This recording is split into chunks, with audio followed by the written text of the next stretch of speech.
Coming up on this week's edition of NCBA's Cattlemen to Cattlemen. We're highlighting some of the educational opportunities offered by NCBA, including the Stockmanship and Stewardship program. Plus, see how the Natural Resources Conservation Service can help you protect and improve your land. And now, NCBA's Cattlemen to Cattlemen.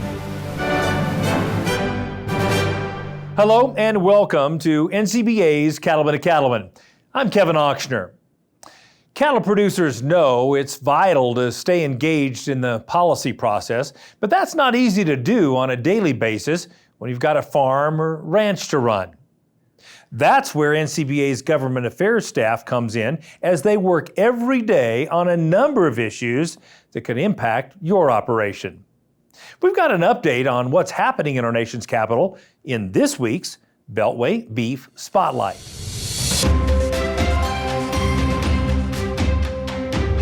For over 30 years, the Beef Checkoff has been the premier driver of U.S. beef education, research, and promotion. Overseen by cattle producers, the Checkoff works for cattle producers to increase beef demand, both at home and abroad through exports. It is no secret that the Checkoff is one of the most successful tools ever developed to market U.S. beef, which is precisely why it is currently under attack in our nation's capital. Earlier this year, the deceptively titled Opportunities for Fairness in Farming, or OFF Act, was introduced in the House and the Senate. This legislation is touted by supporters as a means of increasing transparency in checkoff programs, but make no mistake, this bill is a direct attack on the beef checkoff. Don't believe me? Let's take a look at some of the OFF Act's supporters: the Humane Society of the United States, ASPCA, Mercy for Animals, and other radical animal rights activists. If these groups were truly interested in transparency, they would know the checkoff is already subjected to regular audits and that financial information is publicly available today.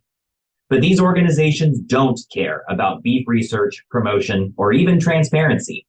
They care about eradicating animal agriculture, one baby step at a time. Furthermore, if the OFF Act is adopted, cattle producers' ability to promote the beef they raise will be seriously jeopardized, leaving the job to consolidated retailers and hedge funds increasingly beholden to activist boards and investors. The OFF Act is currently being considered in Congress, and NCBA expects it will be offered as an amendment to must-pass legislation like the annual spending bills or the Farm Bill.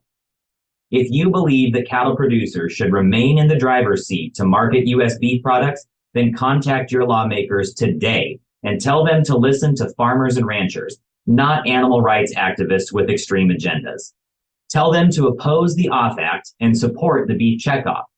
If you'd like to contact your representatives and senators, you can simply text checkoff to 52886.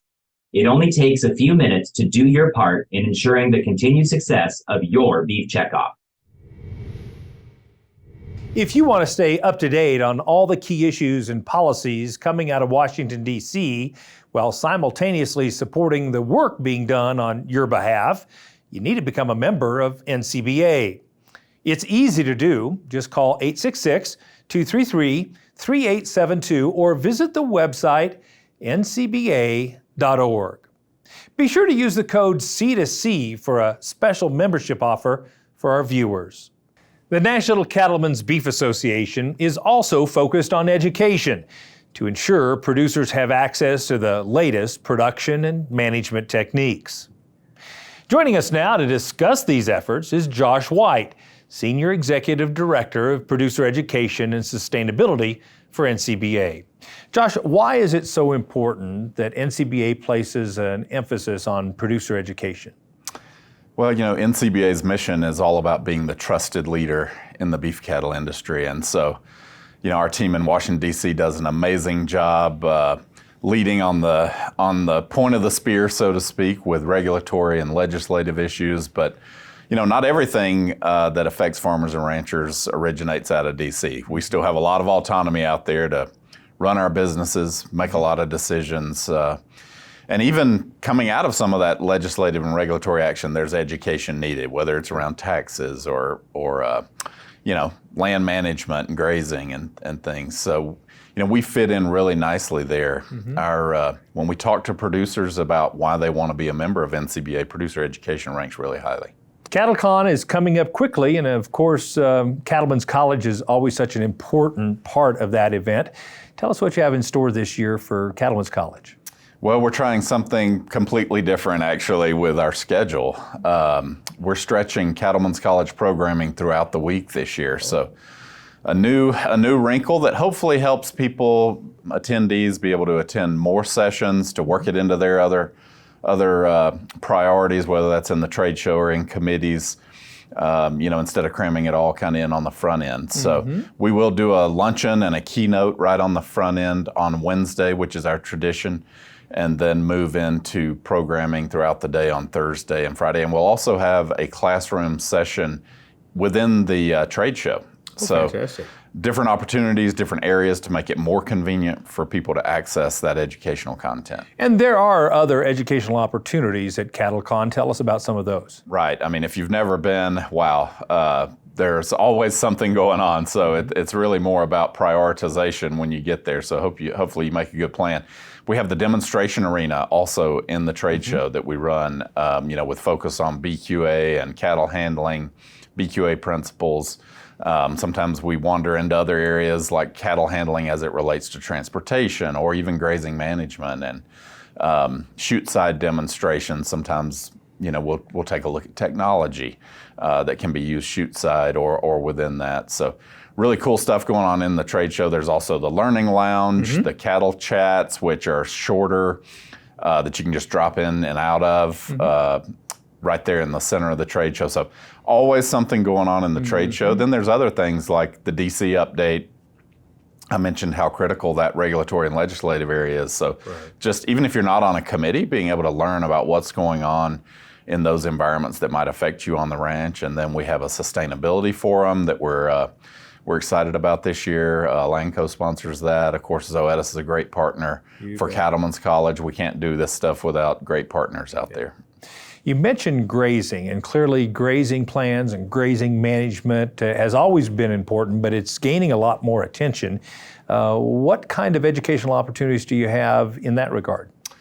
We're, again, something brand new. We're actually doing a grazing workshop on Tuesday afternoon. So if you're one of the folks that has been coming in on Tuesday and looking forward to some of those sessions that we used to have for Cattlemen's College on Tuesday afternoon, especially if you're a cow-calf stocker, somebody that uses grazing in your operation, be sure and highlight that on your schedule and join us. We're really excited about it.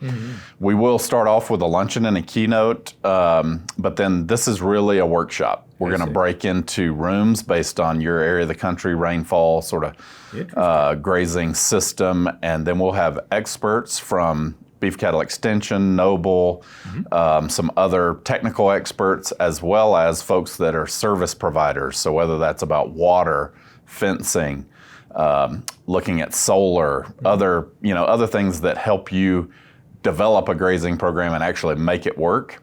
We'll also have some producers, Environmental Stewardship Award winners from the past in there to give tips. We'll have a workbook for attendees. You'll walk out of there with a start on a custom grazing management plan where you've been able to interact one-on-one with those subject matter experts, industry solution providers. We think it's going to be an amazing event. So our team's super excited about it. That sounds like a very practical and useful kind of workshop. That's the goal. One last question. A lot of people ask me, about the cost of attending, and there is certainly a cost by the time you get down there and pay registration and so forth, but we should remind people there is an opportunity to get reimbursed for some of these educational activities. Tell us about that. That's right. 100%. Our Rancher Resilience Grant program, we're a few years into that now. That's a partnership between the National Cattlemen's Foundation, NCBA, and Cargill. And they funded that a few years ago. They continue to prioritize helping ranchers get to really quality educational events. With that shift of Cattlemen's College throughout the week and other educational opportunities throughout the week, we're even reimbursing at a higher level this year. Wow. So full registration, the education package, which includes Cattlemen's College. Hotel fee is reimbursed, your hotel costs throughout the week. That's for the first 75 applicants. So we do have a little bit of a lid on that, so get in there early. Once those spots are taken, we are going to shift over and still make available a full education package registration reimbursement. We just won't have the hotel reimbursement in that second wave. So still a high value to help people get there, attend, and enjoy convention without the stress on the finances. Yeah. Thank you so much for coming, and thank you for all you and your team does to keep this fresh and new and exciting, and most importantly, practical to those of us who are trying to make a living with cattle. Well, we live and breathe the cattle industry. We love it, and we want to do everything we can to help producers out there. Thanks, Josh. Now, to find out more about the programs Josh talked about and all the education information available to beef producers, you can visit ncba.org and click on the Producer tab at the top of the page. Still to come on Cattlemen, we'll visit a Stockmanship and Stewardship event in Nebraska and hear from some of the participants. Stay with us. We'll be right back. From baling to loader work and property maintenance, John Deere 5 Series tractors can do it all. Run heavier implements with up to 130 horsepower, handle any loader work, easily stack bales with improved visibility, work precisely and confidently with precision ag technologies, and a variety of cab and transmission options to fit your needs and your budget. More choices, more versatility, more confidence. Ask your John Deere dealer about 5 Series tractors.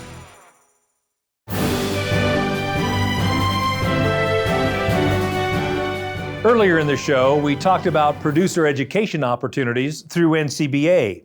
Now, let's take a look at one of the regional Stockmanship and Stewardship events presented by NCBA.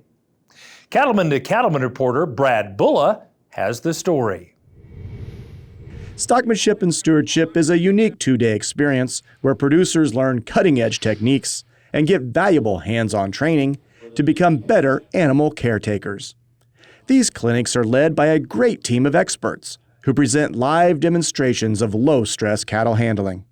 At these Stockmanship and Stewardship events, we're very, very pleased to be able to do a hands-on portion at all of these where we get on horseback or we get on foot and we show different ways of low-stress cattle handling, different ways to be effective in our movements. I saw the guys work them cattle and I was just jaw-dropping. You know, cattle wasn't jumping around, they didn't whistle, they didn't yell, they just worked calmly and they pushed the cattle or moved them where they needed them. Got 2 grandchildren that help on the farm a lot, and we think it's beneficial for them as well as us to learn how to handle cattle. So we just look for these type of events, and we feel the more you could go to, the more you can learn. These regional events are for producers of all ages and skill levels.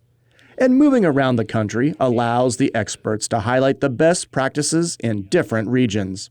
We really try to use subject matter experts in those regions to bring the latest information that really pertains to producers in that local area and in those surrounding states for each location. We tailor our presentation to the region or the audience that we have.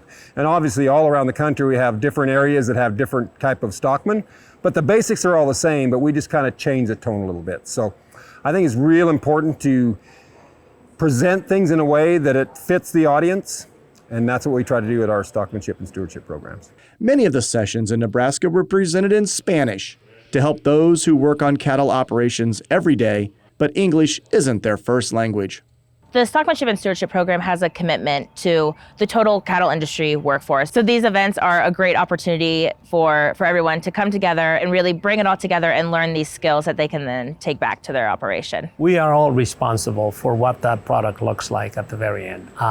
There is no position that is not important. Everyone working for a feed yard needs to be exposed to a basic level of understanding or better, advanced level of cattle handling, cattle health, animal welfare, concepts of how to best move cattle, what things to avoid, and more importantly perhaps, how their role serves the rest of the feed yard and the rest of mankind. Another topic covered was grazing management, and speakers explained how cattle handling is a valuable tool to help manage forage, especially during a drought. Grazing management is just so crucial to these producers so they can optimize their cow herd, so their cow herd can continue to be profitable and to be even more profitable. You know, there's a ton of updated information out there, and we've been working with a lot of subject matter experts in the field. So we're really highlighting that at all of our events this year. It was really educational and got to really see how we can change our operations just slightly to advance our production on our farms and ranches when we're suffering from a drought. Merck Animal Health sponsored this event, and a steak lunch was provided by Cargill and Certified Angus Beef. Additional support for the program comes from the Checkoff-funded Beef Quality Assurance Program, and those BQA principles form the foundation for all of the lessons. Well, I believe BQA sets the basic standard by which we must guide our actions in the feedlot or at the ranch, at the grow yard, and particularly during transport, to ensure that all the efforts that we have undertaken, nutrition, management, health, genetics, etc., reach their destination in the most appropriate manner. BQA is so important because it provides an opportunity for us to educate ourselves on how we can be good stewards of our animals and of our land and provide the best quality protein source that consumers can get. There is value when it comes to being BQA certified at the cow-calf level. When feed yards are purchasing cattle from a BQA certified cow-calf operator, they know that those cattle were handled the right way. They know those cattle were more than likely preconditioned, received their vaccines, and are potentially preconditioned the right way. And many of those feed yards are willing to pay more for those calves when they show up. Certified Angus Beef brand loves to support the Stockmanship and Stewardship events because of the continuous education that provides for the cattlemen. And we also love the fact that all those producers that attend these programs get the chance to become Beef Quality Assurance certified, which we really feel like is a perfect way for us to use that to increase consumer demand and consumer trust in what we do. So if you're looking for an educational experience unlike any other, be sure to visit a Stockmanship and Stewardship event near you. You get more out of these than sitting in a seminar or watching it on YouTube or video. So it's very, very beneficial. I encourage everyone who's handling cattle or they got young children that are learning how to do it to try to attend more of these. There's always something new to learn. So I'll take that knowledge to my boss and we'll just sit down, hey, I learned this, I saw that. So I'll just spread out the knowledge with them to see where we could work and improve over at the feed yard. And good stockmanship saves time, creates animals that work better the next time, so the next time you work them, they're even better than the last time. And that just, the whole world all works together and have kind of a holistic system of working animals with safety, productivity, and quality. I think there's a lot of value that you get in the fellowship, a lot of value that you get in the education, and every one of these that you come to, you're going to get something that's going to benefit your operation that you'll be able to take home. Reporting from Nebraska, I'm Brad Bulla for NCBA's Cattlemen to Cattlemen. Remember, you can get reimbursed for attending impactful educational events like Stockmanship and Stewardship through the Rancher Resilience Grant. For more information on how to apply, go to the website ncba.org and click on the Producers tab. Still to come on Cattlemen to Cattlemen, we'll show you how the Natural Resources Conservation Service can help you improve your land and the environment for your cattle. Stay with us. We'll be right back.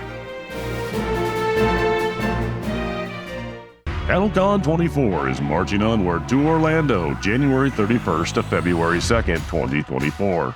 Have your say in the future of the industry, network with fellow producers, or connect with friendly faces. Plus, the NCBA trade show will be on site with over 385,000 square feet of the latest and greatest in the cattle business to help your operation stay competitive and sustainable. Learn more at convention.ncba.org.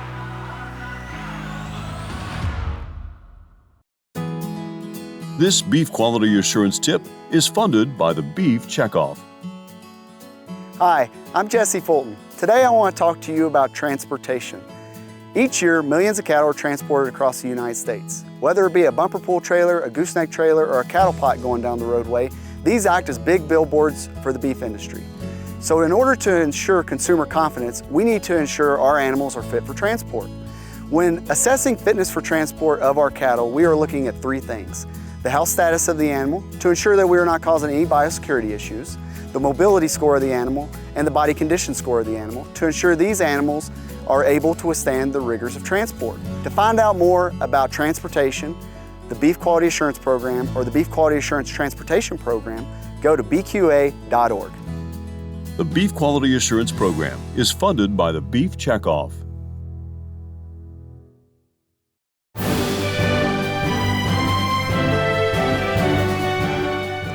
We all know it's a big job to manage the land and water resources on our cattle operations, especially as these commodities become more limited and more valuable. That's where NRCS, the USDA's Natural Resources Conservation Service, can play an important role. NRCS offers farmers and ranchers the technical and financial assistance they need to protect and improve the resources in their care. Cattlemen to Cattlemen reporter Brian Baxter has a closer look at the work NRCS is doing to help producers in the Great Plains states.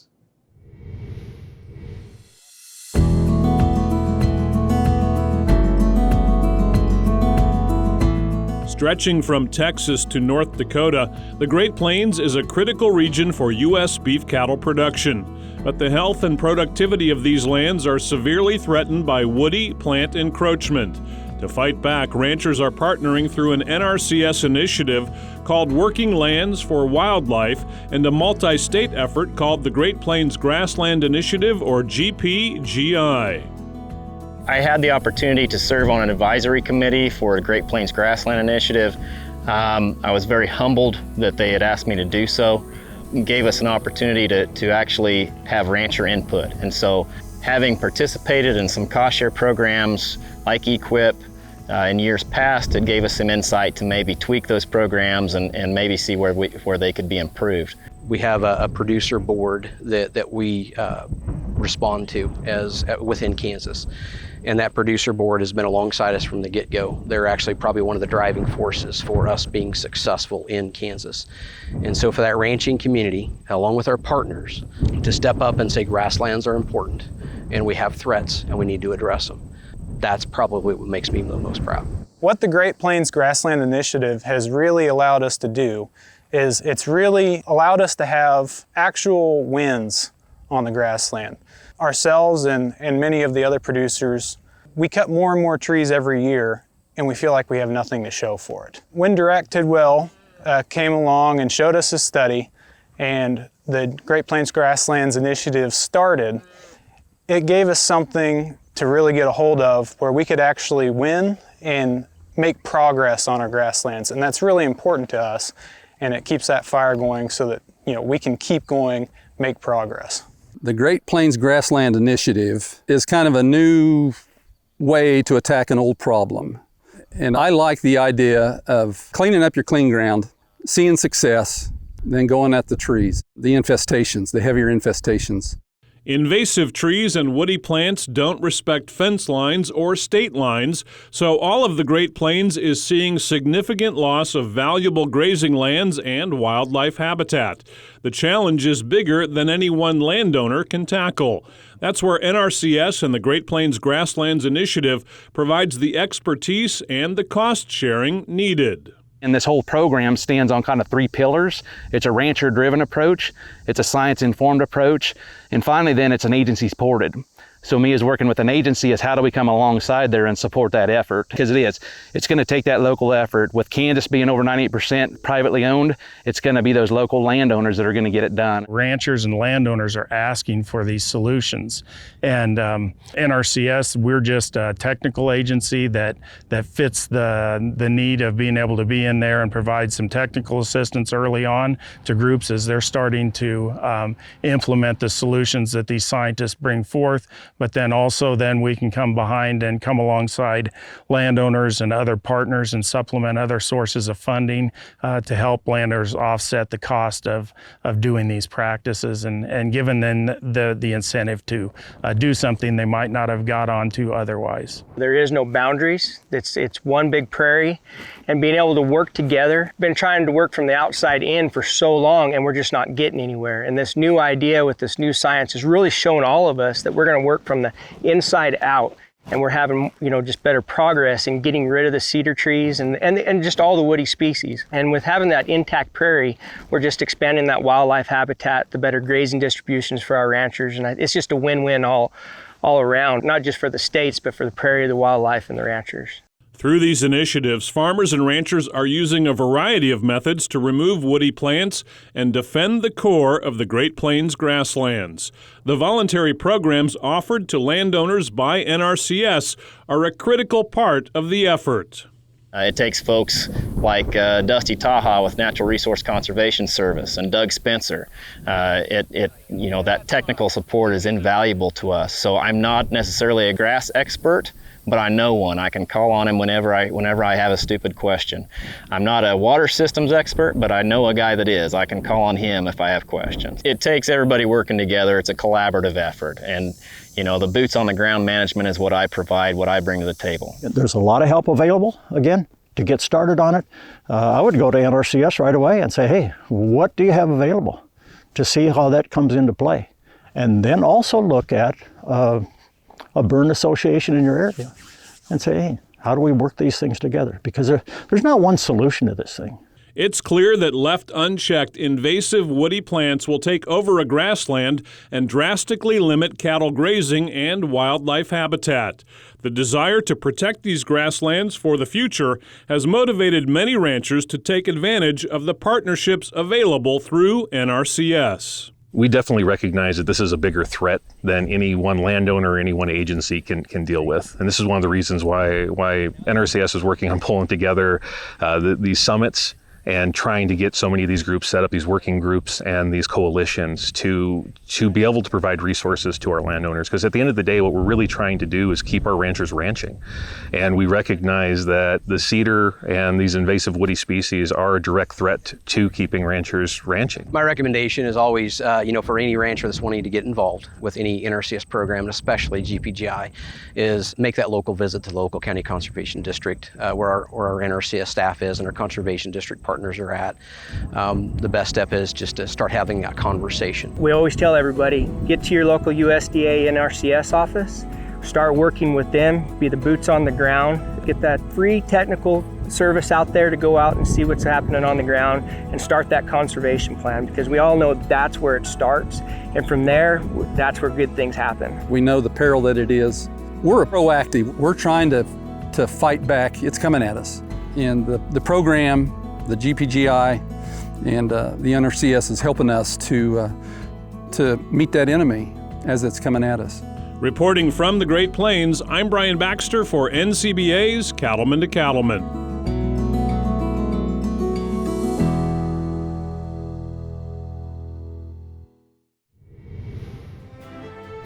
Still to come, we'll show you how NRCS is working to help test new technologies to improve grazing and resource management on Great Plains ranches. Stay with us. We'll be right back. Join the National Cattlemen's Beef Association. NCBA is the oldest and largest national cattle industry organization working to defend your interests in Washington, D.C. And there are big benefits to being a member. You'll get news you can use in the National Cattlemen, email updates in the NCBA Beef Bulletin, plus big discounts only for NCBA members. Join by calling 866-233-3872 or online at ncba.org.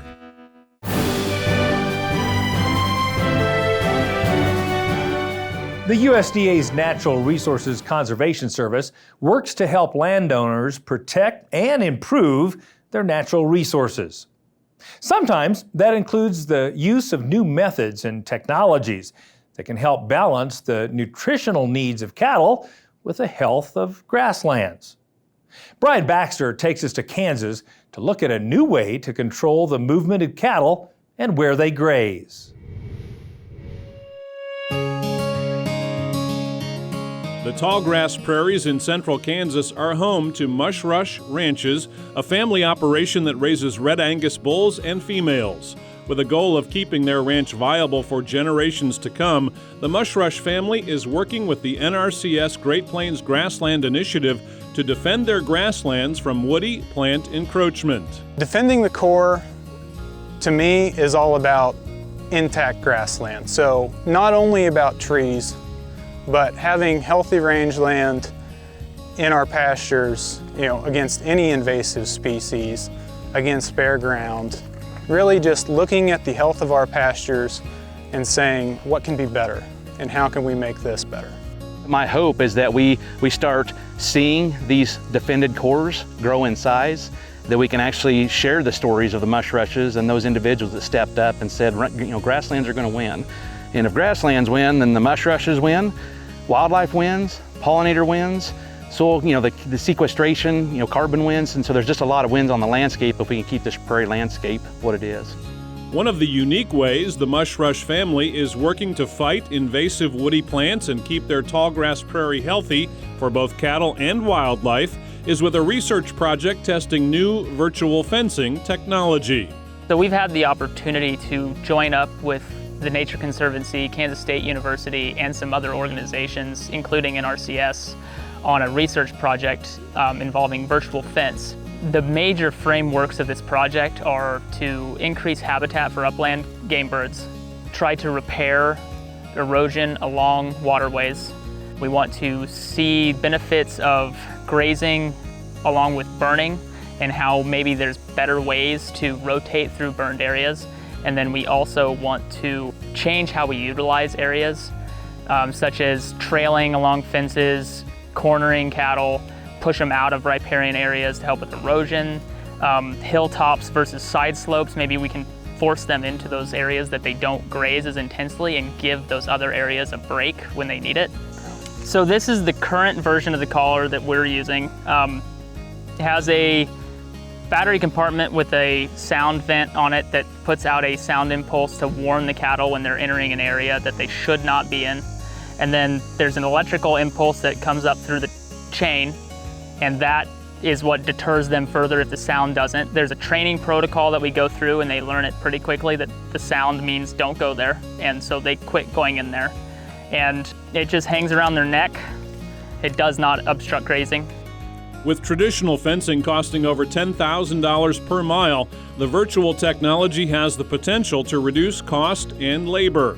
And so far, Cole is impressed with the ease of managing grazing with a collar keeping each cow where he wants them to be. So the collars that we're using utilize AM radio and GPS, and we're able to preload the collars with our grazing parameters.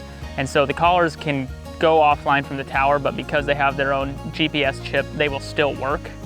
And through virtual fencing, we're able to focus just on our perimeter fence and then not worry about the interior as much. And we use those collars to actually do the rotations that we have planned.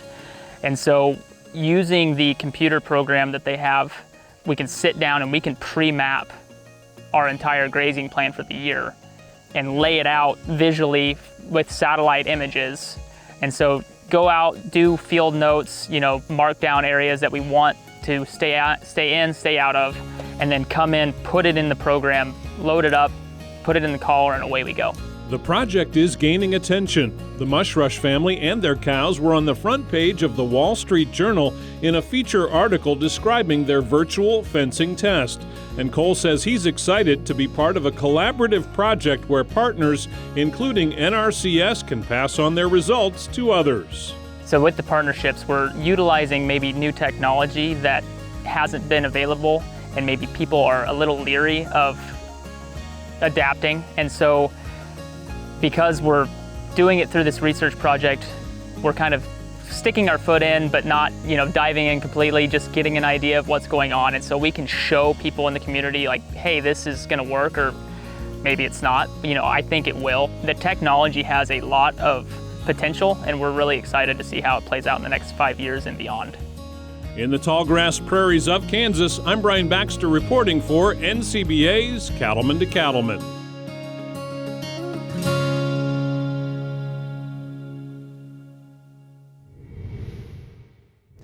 If you have conservation practices you'd like to put in place on your operation, you should start by visiting with your local NRCS office about the technical and financial assistance they can provide.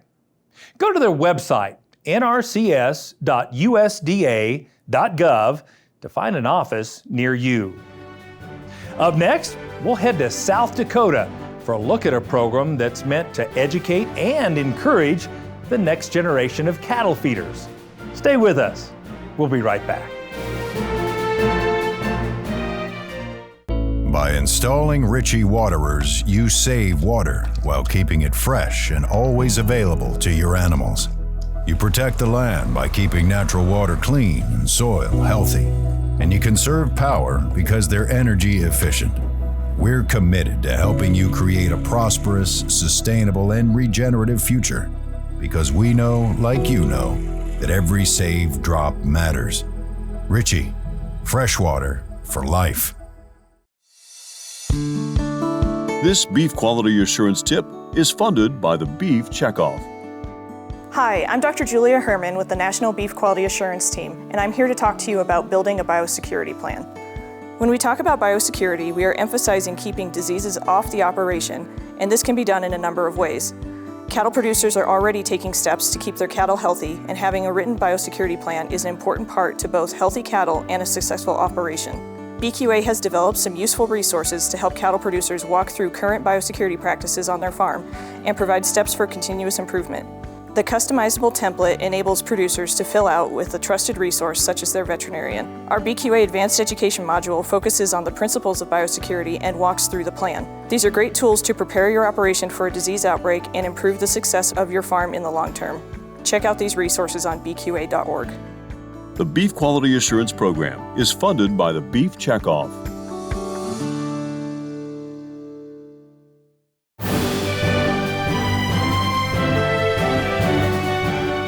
Developing the next generation of cattle producers is critical to the long-term viability of the beef industry.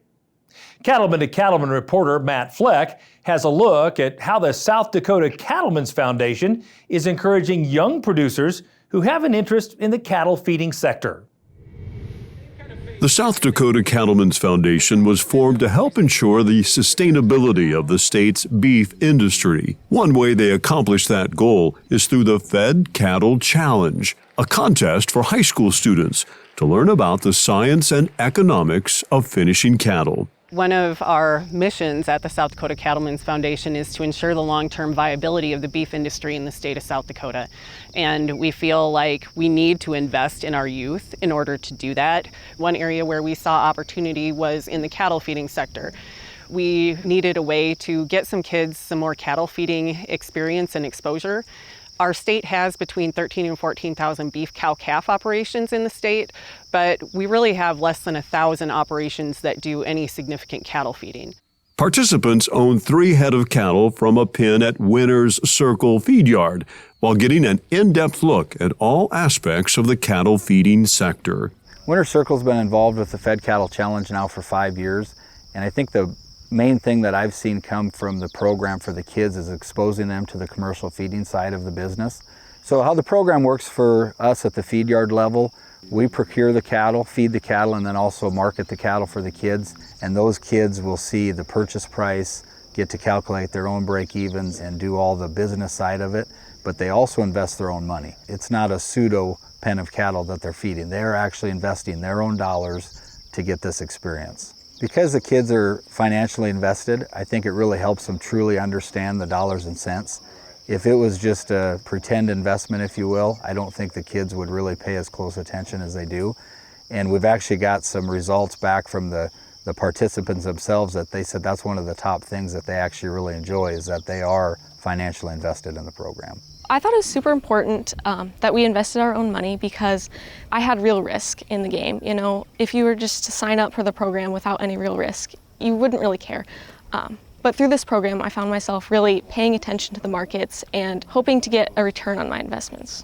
This was a great opportunity for students like myself to get a real world look into the cattle feeding sector.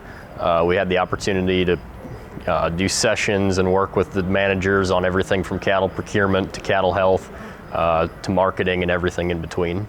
It taught the students a tremendous amount about not only just the economics, animal health, nutrition, gave them a very in-depth look at an operating feed yard that they probably wouldn't normally get a chance to learn about in South Dakota. We know there's other programs out there that kids get to send their own cattle to a feed yard and see the results on what they do. But these kids are getting that bi-weekly information on how those cattle are doing and what it's costing and really what it takes to get that pen of cattle to finish. We had another student that, after going through the videos and especially the marketing aspect, said, you know, I've heard my dad and my uncle talk about this stuff before, but I never really understood exactly what it meant. And so that's pretty much exactly what we want to accomplish. We want them to know and to understand what we're doing here. And our $1,500 winner this year is Harper Kirsch of Platte, South Dakota. At the conclusion of the program, the top 3 finalists in the contest were honored during the South Dakota Cattlemen's Foundation Primetime Gala. One surprise with this year's group of participants, some of them had no previous experience in agriculture. It's so important for us to not only look for the next generation of talent, but then really for those young people to get a little perspective on what actually happens on these places, so that down the line, no matter if they come back into agriculture here in our home state or go elsewhere, they've been exposed, they understand the value and the care that's taken of these animals, and really can tell the story of the beef industry no matter where they're at. I would absolutely encourage everyone who has the opportunity to do this. Even if you're involved in the feedlot and cow-calf operations, it's a great opportunity to see a different size and a different viewpoint. Every feedlot's going to be different, and it's important to learn about as many as you can. Even if you have a slight interest in the cattle feeding sector, it's a great way to dig in and maybe hone skills in different parts of the business, because at the end of the day, the feed yard does encompass a lot of allied industries. And so being able to gain some knowledge and experience in everything from markets to cattle health, to feeding strategies. The program covers it all, and I think there's something good for everyone in there. This event not only introduces the next generation of cattle producers to the process of feeding cattle, it also helps to strengthen the overall beef industry in South Dakota. For us, it was how can we help this next generation add more value to their operations? And in a state where we have a huge number of ranches, we felt like this could be the opportunity to keep more of our young people as well as our cattle right here in our home state. You know, a lot of kids are raised on family farms and ranches that may not have that opportunity to go back to that ranch, where expanding their business into the commercial feeding side may be an opportunity for them. My long-term hope is that when these students are done with the program and they're looking for a way to maybe come back to a family farm or to be involved in an operation, you know, creating another revenue source for their operation by considering cattle feeding and having an understanding of what that's really going to mean for their operation. Reporting from South Dakota, I'm Matt Fleck for NCBA's Cattlemen to Cattlemen.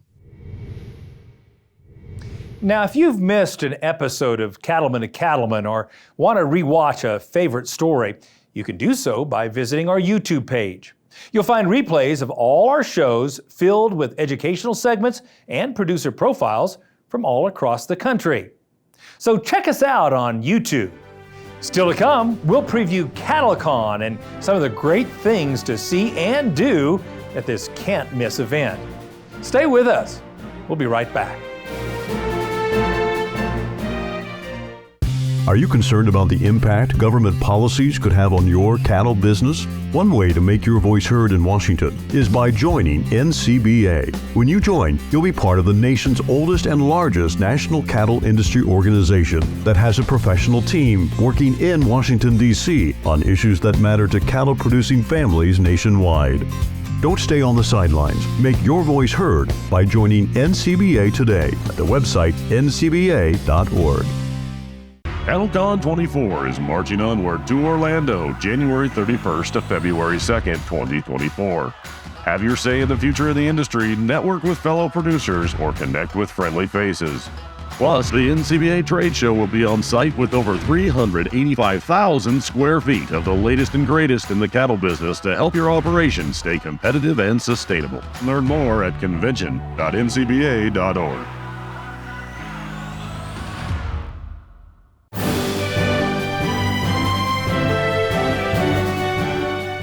We're a little over 4 months away from CattleCon, which is officially the new name of the annual Cattle Industry Convention.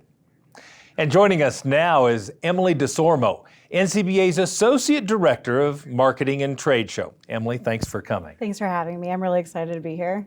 Of course, the CattleCon event is an important event for the entire industry.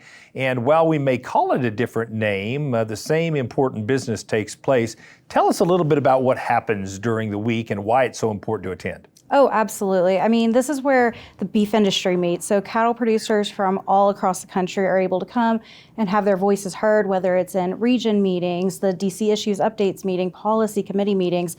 Producers are able to come and let us know what's going on, what's affecting them and their operations, and then we can go back to DC and really make change for the industry. And the trade show, let's talk about that event because it's such a huge draw to so many people. Tell us a little bit about what you have in store for the trade show this year. Oh, absolutely everything. I mean, the trade show is literally the cattle industry under one roof. We have tractors, trailers, live animals, anything you can think of. Our exhibitors make up everything under the industry. So if you're looking for it, we have it. And it's just a great place to really come, learn, and take something away back to your operation. I know one of the things I personally enjoy most about the convention is the opportunity to just network with folks and reconnect with my friends from all across the country. And your team does such a great job creating those networking experiences. Tell us what you have in store for Orlando. So we have a great zesty lineup of events for the week. We're going to be kicking things off with the Flamingo Fiesta welcome reception. So attendees are encouraged to flamingle around the trade show and really just kind of see what Orlando has to offer. So we're really excited for that. At the end of the week, we're going to be rounding things out with the Cowboys and Coasters at Universal Studios Friday night event. So you might want to leave your cowboy hats at home because we're going to be riding rides and having a great time with food, music, all of those great things. What do people tell you about the value they see in gathering together with other beef producers each year? Well, besides just learning from each other, which is always a great opportunity that CattleCon provides, producers are also able just to connect and even reconnect with their fellow producers from all across the country. I know for me, I always love reconnecting with attendees and exhibitors each year, and that's what I hear back from them as well. You know, there are a lot of ways to attend and participate in this event. You have multiple different types of registrations that people can take advantage of depending on their schedule and their priorities. Tell us about some of those options. Yeah, so we like to make it easy. I mean, we want you to come to CattleCon and we want to make sure that the registration fits you and your needs. With it being Orlando and the families are definitely encouraged to come, we have our family pack. So that includes the CattleCon registrations, guest registrations, and student registrations. So really great opportunity for you to bring your family and save a little bit. We also have our education package that includes Cattlemen's College, which is a great opportunity just to further your education, whether you're a seasoned veteran or a newbie to CattleCon. And then we have one day only, and that can be all of CattleCon or just the trade show itself. So really anything and everything to fit your needs. Great location, great schedule. It should be a wonderful time in sunny Orlando, Florida. Thanks for coming today. Thanks for having me. Now, it's not too early to start making plans to attend the next CattleCon coming up January 31st through February 2nd in beautiful Orlando, Florida. Registration is now open, and you can get all the details at the website convention.ncba.org. As we gear up for CattleCon, we're excited to highlight some of the great work being done by Florida's beef producers. Matt Fleck has a look at an 8th-generation rancher who manages his land and cattle with an eye towards the future. On a steamy Florida morning, it's not unusual to find Matt Pierce on horseback, moving cattle from one pasture to another. Matt manages his cattle and the land, as his family has been doing for generations. We're out here on the landscape trying to provide habitat for wildlife and the cattle that we care for. We're also caring for the land. It's not just a cattle ranch that we're just deriving all of our income off of. I mean, we have an enjoyment. I'm 8th-generation Florida rancher that's enjoyed the landscape, whether it be hunting or the conservation or just, seeing turkey come off the roost in the morning. In addition to his cattle, Matt also manages water that flows over and around his land. This provides valuable wildlife habitat, and it filters the water before it flows to Lake Okeechobee and eventually the ocean. The perception is that the ranchers along the river are the ones that are polluting, the lake. And I think this would be typical across the country that if we were polluting our resource, then we couldn't be sustainable and we couldn't pass it along to the next generation. And that's hard to comprehend from the folks in town or in the urban areas, but what we do to the land is gonna affect our next generation. And that's what we're raising, the next generation to come care for the land and make their livelihood on it. And it is important to us. We're not only in the beef business, but we're in the conservation business. We're protecting the land, we're recharging the aquifer, we're storing water. You know, all these benefits, it's kind of a trade-off. We do these things for the general public, and you know, the trade-off is buying beef and consuming, you know, safe and nutritious product. As a past president of the Florida Cattlemen's, Matt is a believer in the value of cattlemen working together to advocate for the beef industry, not only through his state organization, but also through the work of the National Cattlemen's Beef Association. I'm an NCBA member because I feel strongly about our association and how they represent us in Washington, D.C. I'm active, I go to the meetings, I try to go to Washington, D.C. as much as I can, but they have a full staff that's very in tune to the issues that are going on, from international trade to our markets. I've got all my trust in NCBA that they're looking out for me, and that's a small token that I can do to have that representation, because I couldn't hire that team on my own to represent me. Though there's never a shortage of work to do on the ranch, Matt is looking forward to taking a few days away to attend CattleCon 2024, which will be an easy drive for him. The next NCBA convention is going to be in Orlando, Florida, which is about an hour and a half north of here on the north end of the lake.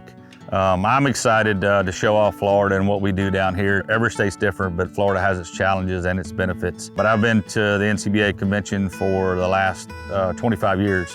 And with the trade show and the meetings and the networking, I mean, it's an awesome experience that I would encourage, you know, all of my fellow cattlemen to participate in. In Florida, I'm Matt Fleck for NCBA's Cattlemen to Cattlemen. Well, that wraps up this edition of NCBA's Cattlemen to Cattlemen. Thanks so much for spending time with us. We'll see you again next week right here on RFD TV.